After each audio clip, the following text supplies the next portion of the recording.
Qonşuda Novruz şənliyi Enzes qəsəbəsində. Yaxır çərşənbəniz mübarək! Yenə də adət-ənənəyə uyğun olaraq oba ətrafında yaşayan müştərilərə qonaq gedəcəyik, bol hədiyyələr olacaq.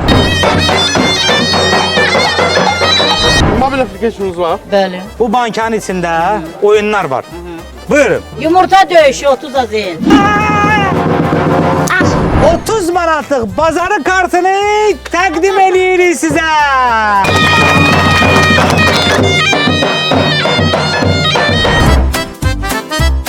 Bizim obamızda qonşum qazansın lotereyası var. Mart ayının 1-dən aprel ayının 30-una kimi hər 20 manat üzəri alış-veriş edin, bir şans qazanın ki, Bakı şəhərində 2 otaqlı ev Və avtomobil sizin olsun. Hazırot 100 manatlıq tapmaca oyunu. Hazırsınız da? Bəli. Lıng lıng lıng lıng lıng. Ağzı aşağı qoyaram dolar, yuxarı edərəm boşalar. Bax. Düz tapmışsınız. Oba marketlərdən 100 manatlıq bazarı kartı qazandınız.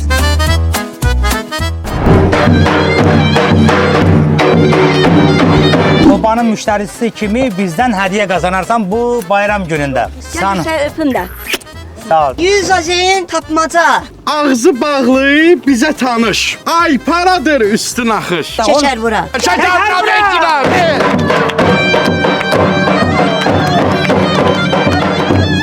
100 manatlıq alış-veriş hədiyyə kartı qazandı Gövhər xala bizdə. Bravo.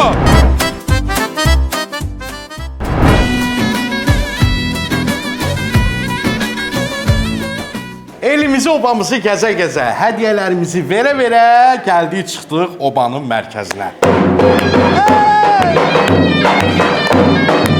Bayramınız mübarək, çərşənbəniz mübarək. Hər zaman obamızda, elimizdə, ölkəmizdə bayram olsun.